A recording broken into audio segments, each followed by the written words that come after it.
Hey everyone, welcome back to our channel. तो इस video में हम पहले हम क्या करते हैं, टाइमर सेट। इस वीडियो में हम लोग बात करने वाले हैं स्प्लिन के बारे में। हम कोशिश करेंगे 10 से 12 मिनट में इसे पूरा रिवीजन कर दें। ये पूरा का पूरा आपको हम अच्छी तरीके से समझा देंगे 10 से 12 मिनट के अंदर। सो लास्ट तक देखना। आप इसके देखने के बाद आपको स्प्लिन में काफ़ी कुछ आ जाएगा। और आपको ये एग्ज़ाम ओरिएंटेड जो वीडियो बनाया जा रहा है, एग्ज़ाम ओरिएंटेड है, तो ये काफ़ी ज़्यादा आपके लिए हेल्पफुल होने वाला है। तो हम टाइमर सेट कर देते हैं 12 मिनट का। ठीक है, यहाँ पर टाइमर आपका स्टार्ट, और हम चलिए शुरू करते हैं। इसमें हम आपको 3D से भी समझाएंगे, 3D से। ठीक है, तो इसमें हम क्या क्या देखने वाले हैं। अगर आपको ये सारी चीज़ें पता है ऑलरेडी, ग्रॉस एनाटोमी में क्या, लोकेशन आपको पता है, शेप पता है कैसा होता है स्प्लिन का, चलो बताओ। डायमेंशन कैसा होता है स्प्लिन का, चलो बता दो। Axis, what is axis of the spleen, what are the external features, उसमें कितने बॉर्डर होते हैं, कितने एंड्स होते हैं, कितने सरफेसेस होते हैं, कितने इम्प्रेशंस होते हैं। इसके बाद क्या रिलेशंस है, विसरल रिलेशंस क्या है, डायफ्रागमेटिक रिलेशंस क्या है उसमें बताना। फिर पेरिटोनियल रिलेशंस भी आपको बताना है। उसके बाद ब्लड सप्लाई देखेंगे, नर्व सप्लाई देखेंगे। तो इस वीडियो में हम इतना देखने वाले हैं। जो अगला वीडियो हमारा नेक्स्ट वीडियो होने वाला है, उसमें हम लोग हिस्टोलॉजी देखेंगे, डेवलपमेंट देखेंगे, और क्लिनिकल एस्पेक्ट्स वगैरह देखेंगे। तो चलिए शुरू करते हैं। तो सबसे पहला इंट्रोडक्शन ले लेते हैं। आप सभी को जनरल बात पता होगा क्लास 10th में भी, कि ये एक लार्जेस्ट लिम्फॉइड ऑर्गन होता है हमारे बॉडी का। ठीक है, ये लार्जेस्ट लिम्फॉइड ऑर्गन रहता है, और ये काफ़ी ज़्यादा इंपॉर्टेंट रोल प्ले करता है इम्यूनिटी के अंदर। ठीक है, ग्रेवयार्ड ऑफ आरबीसी कहते हैं, क्योंकि आरबीसी का लाइफ स्पैन 120 डेज होता है, जो कि यहाँ पर आके ये क्या होता है, मर जाता है। ये ब्लड, और ये क्या फिल्टर की तरह काम भी करता है ब्लड के लिए। अब देखिए, अब आप यहाँ पर समझना चालू करिए। 3D ऐप मैं निकाल लेता हूँ। ठीक है, और वहां पर भी मैं आपको समझाऊंगा। ठीक है, अब स्प्लीन देखिए 10 मिनट हो चुका है। यहाँ पर देखते हैं स्प्लीन। स्प्लीन हमारे बॉडी में कहाँ प्रेजेंट होता है, जल्दी बताइए। लेफ्ट हाइपोकॉन्ड्रियम में। तो ये अपना दिख रहा है स्प्लीन, इसमें देखिए। आप ये देख पा रहे होंगे, ये क्या है, डायफ्राम है। ये क्या है, जल्दी बताइए। डायफ्राम है।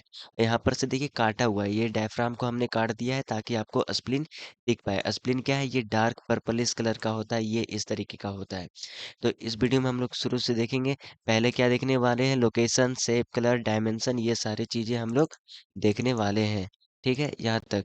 तो ये डायफ्राम हो गया, ये कवर रहता है। तो ये लोकेशन कहाँ आपको बताना है, it is located in the left hypochondrium. देखिए आपको स्टोमक में को पता होगा, है ना, ज्यादा डिटेल नहीं जाएंगे। ये प्रेजेंट रहता है लेफ्ट हाइपोकॉन्ड्रियम में। ठीक है, लेफ्ट हाइपोकॉन्ड्रियम में। और सम पार्ट इसका एपिगैस्ट्रिक रीजन में भी प्रेजेंट होता है। तो यहीं पर आपको डायग्राम में दिखाया गया है। ये स्प्लीन आपको लेफ्ट हाइपोकॉन्ड्रियम में प्रेजेंट होता है, और some part in the epigastric region में प्रेजेंट होता है। यहाँ तक ये सारे देखिए स्टोमक के। देखिए आपको अगर अब नहीं पता है, तो ये 9 हम लोगों ने अपने स्टडी पर्पस के लिए डिवाइड कर रखा है इसमें, इस तरीके से। अब हम लोग इसका क्या बात कर लेते हैं, जल्दी बताइए। Oh sorry. ठीक है, हाँ। ठीक है, तो आगे हम लोग चलते हैं किस चीज के बारे में। ये सारी चीजें हो गई। तो ये प्रेजेंट रहता है लेफ्ट हाइपोकॉन्ड्रिया में। इसका शेप कैसा होता है, वेज शेप का होता है। और ये क्या होता है, एक सॉफ्ट ऑर्गन होता है। ये क्या है, सॉफ्ट ऑर्गन है। कैसा कलर है, पर्पलिश कलर है। ठीक है, तो हमने लोकेशन देख लिया, कहाँ होता है बता दो। शेप देख लिया, वेज शेप का होता है। ठीक है, और ये इस तरीके से। What is axis of spleen, देखिए यहाँ पर क्या है। अब एक्सेस ऑफ स्प्लीन में हम लोग देखने वाले हैं कि, वो भी अभी देखते हैं आगे, अभी हम लोग बढ़ते हैं। ठीक है, तो डायमेंशन अब इसका आपको याद रख लेना है। ये क्या, 1357 9 to 10, क्या याद रख लेना है, 1357 9 to 10, मतलब ये 1 इंच क्या होता है, थिकनेस होता है। 3 इंच क्या होता है, इसका ब्रेथ या विड्थ कह लो। और फिर 7 इंच का लेंथ होता, सॉरी, 5 इंच का कितना होता है, लेंथ होता है। और वेट इसका कितना होता है, 7 ounces होता है। और ये रिप्स आप देख पा रहे हो, 9 to 10 रिप्स से रिलेटेड होता है। यहाँ तक क्लियर। अब एक्सेस ऑफ द स्प्लीन कहने का मतलब क्या, अभी समझते हैं हम लोग। एक्सेस ऑफ द स्प्लीन कहने का मतलब हमारा हो गया कि यहाँ पर क्या होते हैं, रिप्स प्रेजेंट होते हैं। ठीक है, इधर रिप्स गया, एक दूसरा रिप्स इधर गया। ठीक है, और यहाँ पर मैं आपको बता देता हूँ। पेन। ठीक है, रिप्स यहाँ से गुजरता है। ठीक है, इस तरीके से। तो ये आप देख रहे हो, इसी को हम लोग क्या बोल रहे हैं, 10th। ठीक है, इसी को हम लोग एक्सेस ऑफ स्प्लीन बोल रहे हैं। और इस तरीके से, तो ये 9th रिब है, ये कौन सा रिब है, जल्दी बताइए। ये 9th रिब है, ये 10th रिब है, और ये 11th रिब है। इस तरीके से होता है। ये 9th 10th 11th रिब होता है जो कि इसके पीछे से गुजर रहा होता है। यहाँ तक क्लियर है? हाँ। तो ठीक है यहाँ तक। हाँ, ठीक है, यहाँ तक समझ में आ गया। तो ये 9th 10th 11th, तो एक्सेस ऑफ द स्प्लीन कहने का मतलब जो 10th रिब का जो लाइन मैंने बनाया था ना, वही होता है एक्सेस ऑफ द स्प्लीन। यहाँ तक कोई क्लियर? सारा बात क्लियर? देखो यहाँ पर डायग्राम बहुत सारे दे रखे हैं, समझा देता हूँ आपको। ये स्टोमक में अब जब रिलेशन हम लोग पढ़ने वाले हैं तो यहाँ पर देखने वाले हैं। अब इसमें हम लोग एक्सटर्नल फीचर्स देख लेते हैं, काफ़ी ज़्यादा इंपॉर्टेंट है एक्सटर्नल फीचर्स। तो आपको एक्सटर्नल फीचर्स में क्या याद रख लेने हैं? एक्सटर्नल फीचर्स में पहले बॉर्डर्स देख लेते हैं। कितने बॉर्डर होते हैं? 3 बॉर्डर होते हैं। कितने बॉर्डर होते हैं? 3 बॉर्डर होते हैं। कौन कौन से? ये क्या है? सुपीरियर बॉर्डर है, जो आप आगे से देख रहे हो। ये क्या है? ये वाला। अब देखिए हम आपको बना देते हैं इसमें। सुपीरियर बॉर्डर कौन सा है, इन्फीरियर बॉर्डर कौन सा है? अ, ठीक है। तो ये जो आप देख रहे हो, ये वाला बॉर्डर क्या है? सुपीरियर बॉर्डर है। ठीक है, लिख देते हैं यहाँ पर सुपीरियर बॉर्डर। ठीक है, और ये वाला जो आप देख रहे हो, इसे हम लोग बोल रहे हैं इन्फीरियर बॉर्डर। इन्फीरियर बॉर्डर, ठीक है, आईबी। और ठीक है, इन्फीरियर इन्फीरियर बॉर्डर। एक होता है क्या? इंटरमीडिएट बॉर्डर, जो कि ऐसे अभी नहीं दिखेगा। जो कि कैसे दिखेगा अभी दिखाते हैं। इन अब इसको हमको क्या करना पड़ेगा? काट के आपको हटाना पड़ेगा। ठीक है, डायफ्राम को हमने क्या कर लिया? हटा लिया। ठीक है। अब इन्फीरियर बॉर्डर आप यहाँ पर देख पा रहे होगे। ये जो लाइन दिख रहा है आपको अंदर की ओर जाता हुआ, ये है आपका इन्फीरियर बॉर्डर। ये अब ये स्टोमक काट कर हटाएंगे तो और भी अच्छे तरीके से दिखेगा। वो है इन्फीरियर बॉर्डर। तो कितने बॉर्डर हो गए? जल्दी बताइए। 3 बॉर्डर हो गए। ठीक है, कौन कौन से? Superior border. जल्दी बताइए कौन कौन से? सुपीरियर बॉर्डर, ये वाला बॉर्डर जो है वो कौन सा बॉर्डर है? सुपीरियर बॉर्डर है। ठीक है, ये वाला जो बॉर्डर है ये क्या है? सुपीरियर बॉर्डर है। ये क्या है? इंटरमीडिएट बॉर्डर है। ठीक है, और जो भी हमने पीछे आपको दिखाया इस तरीके से। ठीक है। तो हाँ, और ये वाला जो बॉर्डर दिख रहा है आपको, ये इंफीरियर बॉर्डर है। ठीक है, तो ये बॉर्डर समझ में आ गया। अब हम लोग इसके देखने वाले एंड्स के बारे में। किस चीज़ के बारे में देखने वाले हैं? एंड्स। कितने एंड्स होते हैं? 2 एंड होते हैं। कितने एंड होते हैं? जल्दी बताइए। 2 एंड होते हैं। तो वो भी हम लोग देख लेते हैं। तो ये आप जो देख रहे हो नीचे वाला, ये, यार सिलेक्ट। ठीक है, तो ये आप देख रहे हो, ये वाला नीचे वाला, ये क्या कहला रहा है आपका? एंटीरियर एंड कहलाता है। ये क्या कहलाता है? एंटीरियर एंड कहलाता है। और एंटीरियर एंड आप देख रहे हो, ये कैसा है? ब्रॉड है। एंटीरियर एंड कैसा है? ब्रॉड है। और ये पोस्टीरियर एंड कैसा है? ये ऊपर वाला एंड क्या कहला रहा है? जल्दी बताइए। पोस्टीरियर एंड कहला रहा है। पोस्टीरियर एंड कैसा है? राउंडेड है। तो आपको ये सब सारे फीचर याद रख लेने हैं कि ये ऊपर वाला जो है पोस्टीरियर है, ये राउंडेड है, नीचे वाला ब्रॉड है, और ये एंटीरियर बॉर्डर कहला रहा है। यहाँ तक समझ में आ गया? बॉर्डर्स हो गए, एंड्स हो गए, है ना। सरफेस देख लेते हैं। ये देखिए आपका कंप्लीटली जो है ना, ये वाला डायफ्राम से कवर होता है। इसे हम लोग बोलते हैं डायफ्रागमेटिक सरफेस। और ये इंदर क्या है? विसरल सरफेस कहते हैं। क्या कहते हैं? जल्दी बताइए। विसरल सरफेस हम लोग कहते हैं। ठीक है, ये डायफ्राम से कम्प्लीटली कवर होता है। तो 2 सरफेसेस हो गए। यहाँ पर ये डायफ्रागमेटिक सरफेस हो गया, और अंदर क्या हो गया? विसरल सरफेस हो गया। ये- ठीक है, यहाँ तक कोई शक वाली बात यहाँ तक नहीं है। हम्म। ठीक है, अब हम क्या करते हैं? स्टोमक डायफ्राम को हटा लिए। अब हम लोग इसमें रिलेशंस देखने वाले हैं। देखिए, तो यहाँ पर अब क्या है? स्टोमक। अब इस स्प्लीन के चारों तरफ और क्या-क्या प्रेजेंट है? ये देखिए स्टोमक प्रेजेंट है। ये देखिए और क्या प्रेजेंट है? लेफ्ट कोलिक फ्लेक्सर प्रेजेंट है। ये क्या प्रेजेंट है? रीनल कॉर्टेक्स, मतलब किडनी प्रेजेंट है ना। किडनी प्रेजेंट है। और आपको दिखा दूं, ये जो है आपका दिख रहा है, ये पैनक्रियाज। पैनक्रियाज भी प्रेजेंट है। तो ये सारी चीजें यहाँ पर देख लेते हैं। पैनक्रियाज। तो अब हम क्या करते हैं? एक एक करके काट कर हटा देते हैं। ठीक है, तो ये हमने हटा दिया क्या? स्टोमक। तो ये आप इम्प्रेशन यहाँ पर देख पा रहे हो। ये इम्प्रेशन गड्ढा जैसा एक बन गया है। ठीक है, ये वाला, ये क्या कहला रहा है? ये कहला रहा है आपका गैस्ट्रिक इम्प्रेशन। क्या कहला रहा है? Gastric impression. और gastric impression is due to present है। ये किस किस के बीच में? जल्दी बताइए। ये सुपीरियर बॉर्डर था कि नहीं था? और ये क्या था? इंटरमीडिएट बॉर्डर था कि नहीं था? तो गैस्ट्रिक इम्प्रेशन कहाँ कहाँ प्रेजेंट होता है? जल्दी बताइए। Superior border and the inferior border के बीच में होता है। अच्छा, ठीक है, अब ये वाला आप रिलेशंस देख पा रहे हो यहाँ से यहाँ तक नीचे की ओर। तो ये क्या है रिलेशंस? ये इसके वजह से आ रहा है ना। Left colic flexor left side हमारा प्रेजेंट है, तो ये क्या है? Left colic flexor. इसके वजह से हमारा इंप्रेशन आ गया। अब हम क्या कर लेते हैं? लेफ्ट कोलिक फ्लेक्सर को भी हटा लेते हैं यहाँ पर। कट गया। ठीक है, तो आप इस तरीके से देख पा रहे हो, ये हमारा क्या है, इसको पूरा गायब कर देते हैं। ठीक है, ये हमारा क्या है, ये वाला जो इम्प्रेशन आप देख पा रहे हो, ये किसके वजह से आ गया, ये वाला इम्प्रेशन।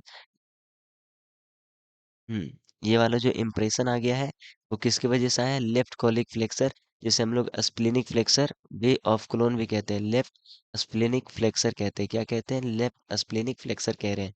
तो ये देखिए, ये क्या है, इंटरमीडिएट बॉर्डर, और ये क्या है यहाँ पर, जल्दी बताइए, सुपीरियर बॉर्डर, और ये गैस्ट्रिक इम्प्रेशन, और ये क्या हो गया आपका, लेफ्ट स्प्लेनिक फ्लेक्सर या कोलिक फ्लेक्सर भी कहते हैं, कोई दिक्कत नहीं है, लेफ्ट कोलिक फ्लेक्सर या स्प्लेनिक फ्लेक्सर ऑफ कोलोन कहते हैं, ये कहते हैं, ठीक है, लेफ्ट कोलिक फ्लेक्सर। यहाँ तक ये बात, ये आपको समझ में आ गई। अब ये देख पा रहे हैं आपका इस साइड एक और है, अभी हम आपको दिखाते हैं। ठीक है, अब हम क्या करते हैं, थोड़ा और घुमा लेते हैं इसको। ठीक है, अब ये क्या है, किडनी, किडनी हमारा पीछे है कि नहीं, इस तरीके से, तो किडनी को भी हमने क्या कर लिया, काट करके हटा लिया। ठीक है, जब किडनी को काट कर हटा लिए, तो यहाँ पर एक इम्प्रेशन दिख रहा है, वो उसे हम लोग क्या कह रहे हैं, हाँ, अब ये जो आपको दिख रहा है, ये वाला, ये क्या है, हमारा रीनल इम्प्रेशन है। कौन सा इम्प्रेशन है, जल्दी बताइए, रीनल इम्प्रेशन है। यहाँ तक समझ में आया। और ये क्या था, हमारा इन्फीरियर बॉर्डर। तो क्वेश्चन भी आएगा कि renal impression is present between किस किस के बीच में, इन इन्फीरियर बॉर्डर और ये बॉर्डर क्या था, इंटरमीडिएट बॉर्डर। इंटरमीडिएट बॉर्डर और इन्फीरियर बॉर्डर के बीच में प्रेजेंट होता है कौन सा, रीनल इम्प्रेशन। कितना टाइम हो चुका है, ओ 10 मिनट होने वाला है, कोई बात नहीं। ठीक है, इसको हम कर लेते हैं पाउस और फटाक से। हाँ, तो ये सारी बातें हमने कवर कर लिया। एंड्स कितने हैं, दो एंड्स हैं, anterior and posterior and. Anterior and expanded और ये मिड एक्सिलरी लाइन के बीच में होता है, और पोस्टीरियर एंड राउंडेड रहता है, और किडनी के अपर पोल पे रहता है। आपको एग्जाम में डायग्राम ये बनाना है, सिंपल सा है। बॉर्डर्स हमने देख लिए, और ये सबसे इम्पोर्टेंट बात कि बॉर्डर जो रहता है, ये एंटीरियर एंड की तरफ क्या होता है, नॉच्ड होता है, ये इंपॉर्टेंट बात है। इंफीरियर बॉर्डर राउंडेड और इंटरमीडिएट बॉर्डर भी राउंडेड होता है। आपके पास दो सरफेसेस होते हैं। डायफ्राग्मेटिक सरफेस कैसा था, कॉन्वेक्स था और स्मूथ था। विसरल सरफेस कैसा था, कॉनकेव था और इर्रेगुलर था। यहाँ तक आपको समझ में आ रही है सारी बातें। आगे चलते हैं हम लोग। ठीक है, अब हम लोग आगे चल रही, क्या गैस्ट्रिक इंप्रेशन देख लिए थे, और ये लार्जेस्ट इंप्रेशन होता है गैस्ट्रिक इंप्रेशन। और ये इंप्रेशन किसके वजह से आता है, आपका स्टोमक जो होता है ना, फंडस ऑफ स्टोमक, इसके वजह से आता है। आगे हम लोग बोलते हैं ये प्रेजेंट होता है किस किस के बीच में, सुपीरियर एंड इंटरमीडिएट बॉर्डर के बीच में प्रेजेंट होता है। आपको हमने दिखा दिया था, ये बस रिवीजन हो रहा है। रीनल इंप्रेशन जो था, इंटरमीडिएट बॉर्डर और इंफीरियर बॉर्डर के बीच में होता है। और ये क्या होता है, ठीक है, एंटीरियर सरफेस। ये रीनल इंप्रेशन जो रहता है किडनी की वजह से आता है, लेफ्ट किडनी की वजह से, उसके अपर सरफेस के एंटीरियर सरफेस की वजह से आता है। फिर हमने देखा था, ठीक है, कॉलिक इंप्रेशन भी देखा था, और फिर इंप्रेशन ड्यू टू पैनक्रियाज, यहाँ पर ये हो गया। अब आगे हम लोग चलते हैं रिलेशंस के बारे में, पेरिटोनियल रिलेशन। ठीक है, तो देखिए, आपको 3 लिगामेंट का नाम याद रख लेना है, और ये डायग्राम आप बना सकते हो एग्जाम में, तो बनाकर आना, आपको अच्छे नंबर मिलेंगे। ठीक है, तो पेरिटोनियल क्या होता है, पेरिटोनियम आपको पता ही है। ठीक है, तो अब पेरिटोनियम, ठीक है, स्प्लीन जो रहता है वो पेरिटोनियम से भी सराउंडेड होता है, accept at the part of the Hallam. अब देखो, यहाँ पर आप देख पा रहे होगे क्या, ये देखिए, ये क्या है, गैस्ट्रोस्प्लेनिक लिगामेंट है। ये लिगामेंट क्या है, गैस्ट्रोस्प्लेनिक लिगामेंट। ठीक है, अब ये आप देख पा रहे होगे, ये यहाँ से यहाँ तक, ये क्या, स्प्लेनिक आर्टरी, ये किडनी, ये स्प्लीन हो गया, ये सब सारी बातें।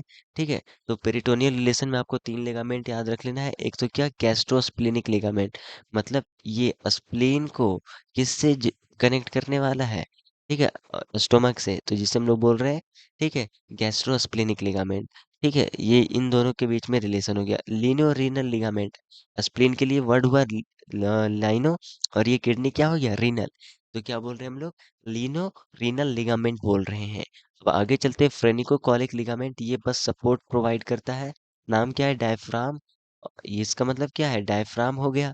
और कोलिक का मतलब क्या हो गया, आपका स्प्लीन हो गया। तो ये लिगामेंट हो गए। ये लिगामेंट क्या कहलाते हैं, false ligament, this are not actually true ligament. ठीक है, विसरल रिलेशन हमने बता दिया दो सरफेसेस में, डायफ्रागमेटिक सरफेस, विसरल सरफेस। और ये आपको डायग्राम आप बना सकते हो विसरल रिलेशन में, तो आप एग्जाम में बना कर आना। नंबर आपको मिल जाएगा। अब आगे हम लोग चलते हैं ब्लड सप्लाई। ठीक है, ब्लड सप्लाई में क्या आर्टेरियल सप्लाई होता है और वेनस ड्रेनेज देखने वाले हैं। तो देखो नाम क्या है, स्प्लीन है, तो क्या इसका नाम पड़ जाएगा स्प्लेनिक आर्टरी। क्या पड़ जाएगा, आर्टरी का स्प्लेनिक आर्टरी। और ये जो स्प्लेनिक आर्टरी आप देख रहे हो, स्प्लेनिक आर्टरी, ये जो होता है सीलिएक ट्रंक होता है। अभी आपको 3D में भी हम आपको दिखाएंगे। तो सीलिएक ट्रंक से कितने ब्रांचेस निकलते हैं, 3। तो एक कॉमन हेपेटिक आर्टरी हो जाता है जो कि इधर की ओर चला जाता है, यहाँ हेपेटिक की तरफ चला जाएगा। एक होता है लेफ्ट गैस्ट्रिक आर्टरी और एक क्या है स्प्लेनिक आर्टरी। और स्प्लेनिक आर्टरी जो होता है वो लार्जेस्ट ब्रांच होता है और टॉर्चुरस होता है। टॉर्चुरस कहने का मतलब इस तरीके से फेशियल आर्टरी भी अपना कैसा होता है, टॉर्चुरस होता है। और ये 5 to 7 देख रहे हो, ये short short short gastric artery में ये ब्रेक हो जा रहा है स्प्लेनिक आर्टरी। ठीक है, और ये देख पा रहे हो लाइनोरीनल लिगामेंट से गुजर रहा है। अभी दिखाते हैं लाइनोरीनल लिगामेंट। देखो यहाँ पर ये क्या है, लाइनोरीनल लिगामेंट कहाँ है, यहाँ पर ये है लाइनोरीनल लिगामेंट। अब ये इसके कंटेंट है स्प्लेनिक आर्टरी। ठीक है, ये लिगामेंट हो गया, अब इससे गुजर रहा है ना ये। ठीक है, और ये शॉर्ट गैस्ट्रिक आर्टरी में डिवाइड हो गया। यहाँ तक कोई शक वाली बात यहाँ तक नहीं है। ठीक है, अब इसके ब्रांचेज आपको याद रख लेना है। ब्रांचेज कितने हैं, बहुत सारे इसके ब्रांचेज पेनक्रियाज को भी जा रहे हैं। कहाँ गया, अच्छा यहाँ पर है। तो ये क्या है, यहाँ पर ध्यान दो, यहाँ पर क्या है पैनक्रियाज को भी जा रहा है। और फिर 5 से 7 शॉर्ट गैस्ट्रिक आर्टरी भी है और लेफ्ट गैस्ट्रो एपिप्लोइक आर्टरी भी है। यहाँ तो कोई शक वाली बात नहीं है। आगे हम लोग देखते हैं इसका वेनस ड्रेनेज डायग्राम आपको बना कर आना है, ये वाला आसान सा है। ठीक है, वेनस ड्रेनेज की बात कर लेते हैं। वेनस ड्रेनेज किससे, स्प्लीनिक आर्टरी। यहाँ से क्या लेके जाएगा जल्दी बताइए, स्प्लीनिक वेन, सॉरी ये क्या है स्प्लेनिक वेन है। ठीक है, और स्प्लेनिक वेन के आकर क्या क्या जुड़ रहे हैं वो यहाँ पे लिख देना है आपको, 5, sorry left gastro epiploic when. ठीक है, इंफीरियर मेजेंट्रिक वेन और सुपीरियर मेजेंट्रिक वेन आकर के जुड़ रहे हैं। कोई शक वाली बात यहाँ तक नहीं है। अब देखिए यहाँ तक इस तरीके से। अब यहाँ पर आपको नर्व सप्लाई डेवलपमेंट अगले वीडियो में हम लोग देखने वाले हैं। और लिम्फेटिक ड्रेनेज और नर्व सप्लाई देख लेते हैं। नर्व जो रहता है वो सप्लाइड किया जाता है किसके द्वारा, जल्दी बताइए, सिंपैथेटिक फाइबर्स के द्वारा from the coeliac plexus. Coeliac plexus आप बहुत सारे प्लेक्सस पढ़े होंगे, ठीक है ना, फिजियोलॉजी में भी। ठीक है, तो आपको ये सीलियक प्लेक्सस से यहाँ तक समझ में आ रहा है, सिलियक प्लेक्सस से सिंपैथेटिक फाइबर आते हैं और ये स्प्लीन को जा रहे हैं। ठीक है, और ये इसका फंक्शन कैसा होता है, वेसो मोटर फंक्शन रहता है। और ये स्मूथ मसल्स को भी सप्लाई करता है। ठीक है, हिस्टोलॉजी वगैरह डेवलपमेंट वगैरह ये सब सारे हम अगले वीडियो में देखने वाले हैं। और अभी इसी चीज को हम लोग 3D में भी समझ लेते हैं कि सीलियक ट्रंक कहाँ प्रेजेंट होता है। लिम्फेटिक ड्रेनेज में इस तरीके का कोई लिम्फेटिक नहीं होता है ना, कोई इस तरीके का लिम्फेटिक नहीं होता। Few lymphatic arise from the connective tissue of the capsule and trabecula and drain into the pancreatic splenic group of lymph node जो कि सिचुएटेड होता है स्प्लेनिक आर्टरी में। ये सारा देखिए हमने स्प्लीन के बारे में पढ़ लिया, क्या लोकेशन कहाँ होता है बताओ, location left hypochondrium and some part of the, वो क्विक रिवीजन होने वाला है। शेप कैसा होता है, वेज शेप का, डायमेंशन 1 3 5 7 9 to 11 याद रख लेना है। एक्सेस ऑफ द स्प्लीन 10 3 आपको याद रख लेना है। एक्सटर्नल फीचर दो, तीन, तीन बॉर्डर, दो इंड, दो सरफेसेस, इंप्रेशन तीन, सॉरी टोटल 4। रिलेशन में peritoneal relation, blood supply artery, समझ में आ रहा है, नर्व सप्लाई, वेनस ड्रेनेज, ये सारी बातें होगी। और ये रहा ये, ठीक है, हिस्टोलॉजी डेवलपमेंट और क्लिनिकल एस्पेक्ट्स, ये हम लोग अगले वीडियो में देखने वाले हैं। अब इसी नर्व सप्लाई को हम लोग क्या करने वाले हैं, ठीक है, नर्व सप्लाई को हम लोग यहाँ पर फटाक से देख लेते हैं 3D में। ठीक है, तो ये आप देख रहे हो नर्व सप्लाई की देख लेते हैं। ठीक है, तो ये आप देख रहे हो कि नहीं, ये क्या है स्प्लेनिक आर्टरी है, ये वाला जो आर्टरी आपको दिख रहा है। ठीक है, ये क्या है सीलियक ट्रंक है।